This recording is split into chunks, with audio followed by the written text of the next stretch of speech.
Boa noite, queridos irmãos e irmãs da Casa Espírita Eulália Nogueira. Vamos elevar o pensamento a Deus, a Jesus, a espiritualidade superior e pedir assistência neste evangelho de luz, nesta corrente de amor, onde levamos a palavra do Mestre Jesus aos lares de cada irmão. Que possamos compreender, entender e colocar em prática essa lição no nosso dia a dia. O nosso evangelho de hoje é do capítulo 19, a fé que transporta montanhas. Item 6, continuação. A fé religiosa, condições da fé inabalável. Do ponto de vista religioso, a fé é a crença nos dogmas particulares que constituem as diferentes religiões. Todas as religiões têm seus artigos de fé, ou seja, a descrição do que os seguidores devem ou não acreditar. Sob esse aspecto, a fé pode ser raciocinada ou cega. A fé cega não examina nada, aceita tudo sem verificar, tanto o que é falso quanto o que é verdadeiro, e a cada passo se choca com as evidências e a razão. A fé cega, levada ao excesso, produz fanatismo. Quando a fé está apoiada no erro, cedo ou tarde desmorona.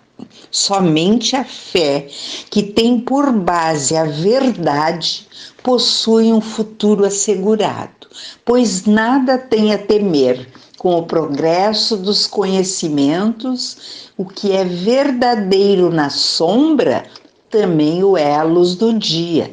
Toda religião pretende ter a posse exclusiva da verdade. Mas impor a alguém a fé cega sobre uma questão de crença é confessar a sua impotência para demonstrar que está com a razão. Item 7. Geralmente se diz que a fé não se receita, não se impõe, o que leva muitas pessoas a dizerem que não são culpadas pelo fato de não a possuir. Sem dúvida, a fé não se receita. O que é mais correto ainda, a fé não se impõe. A fé deve ser adquirida e ninguém está impedido de possuí-la, nem mesmo aqueles que tenham contra ela muita resistência. Falamos de verdades espirituais básicas e não dessa ou daquela crença em particular. Não é a fé que deve procurar essas pessoas, elas é que devem procurar a fé. E se o fizerem com sinceridade, irão encontrá-la. Fiquem certos de que aqueles que dizem nada mais desejamos do que crer, mas infelizmente não conseguimos. O dizem com os lábios e não com o coração, pois ao mesmo tempo que dizem, fecham os ouvidos. São muitas as provas de que a fé existe, mas por que essas pessoas se recusam a observá-las? Em algumas é indiferença, noutras é o medo de serem forçadas a mudarem seus hábitos. Porém, na grande maioria, o orgulho que se nega a reconhecer um poder superior, porque teriam que se inclinar diante dele.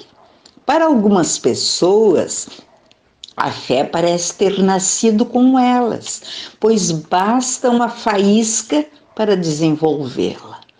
Essa facilidade em Aceitar as verdades espirituais é sinal evidente de um progresso anterior. Em outras, ao contrário, as verdades espirituais são assimiladas com muita dificuldade, sinal também evidente de uma natureza em atraso. Aqueles que já possuíam conhecimentos espirituais trazem ao renascer a intuição do que sabiam. Neste caso, a sua educação já foi realizada.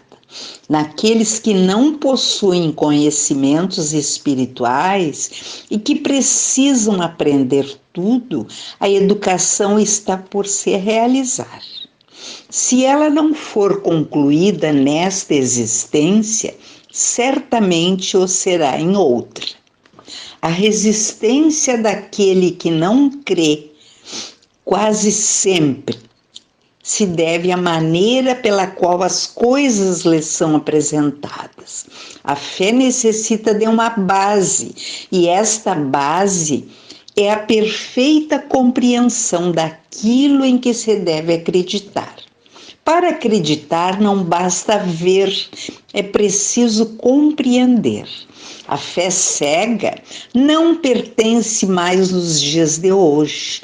É justamente o dogma da fé cega que atualmente produz o maior número de incrédulos, pois ela quer se impor, exigindo que o homem abra a mão do seu raciocínio e do seu livre-arbítrio, que são as maiores conquistas do espírito. É principalmente contra a fé cega que o incrédulo se revolta, o que prova ser verdade que este tipo de fé não se impõe. Ao não admitir provas, a fé cega deixa no espírito um vazio que lhe abre o caminho para a dúvida.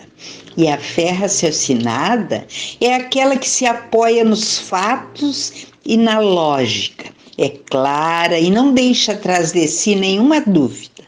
Acredita-se porque se tem certeza, e só se tem certeza porque se compreende. Eis porque ela não se dobra. Fé inabalável é somente aquela que pode encarar a razão face a face em todas as épocas da humanidade. Assim, o Espiritismo triunfa sobre a incredulidade sempre que não encontra oposição sistemática e interesseira. Como vimos na lição de hoje, todas as religiões têm os seus artigos de fé, ou seja, o que os seguidores devem ou não acreditar. Assim, a fé pode ser cega ou raciocinada. A fé cega aceita tudo, sem verificar o que é falso ou verdadeiro. Por isso ela se choca com as evidências e a razão. A fé cega, quando levada ao excesso, produz o fanatismo, e quando está apoiada no erro, cedo ou tarde desmorona. Sem base na razão, dificilmente a fé resiste às dúvidas que surgem de um coração visitado pelas provas rudes. A fé deve ser raciocinada, porque ela necessita de uma base que é a inteligência perfeita daquilo que se deve crer. E para crer não basta ver, é preciso, sobretudo, compreender. A fé se traduz pela confiança que se tem em Deus e em si próprio, com vistas à realização de alguma coisa. Confiança essa que se dá a certeza de se atingir o fim visado. A fé, para ser poderosa, ela tem que ser sincera, verdadeira e humilde. virtudes que são conquistadas através do estudo e da vivência do Evangelho. Se agora, queridos irmãos, nós passamos para a última parte. Agradecemos essa oportunidade e pedimos por todos aqueles que estão sofrendo, nos hospitais, nas casas de saúde, em seus lares, que estão passando por este vírus, essa pandemia.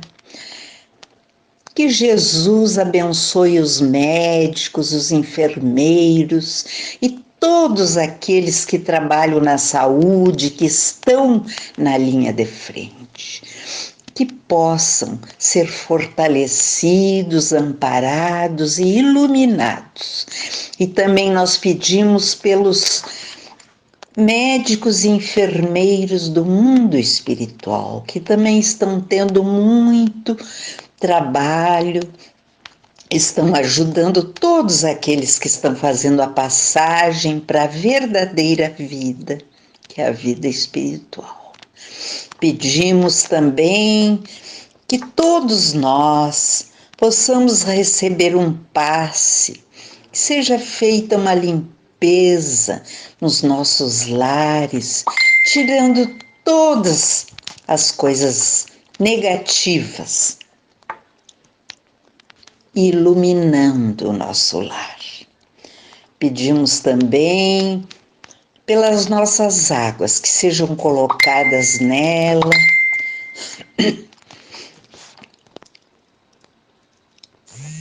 o remédio necessário para os nossos males físicos e espirituais, conforme a nossa necessidade e o nosso merecimento. E assim nós encerramos este Evangelho, pedindo que a paz, a harmonia, o amor, a paciência, a tolerância, a benevolência, a caridade, a bondade no olhar, nos pensamentos, nas palavras e nas atitudes façam parte do nosso dia a dia, do nosso viver, do nosso coração. Que assim seja.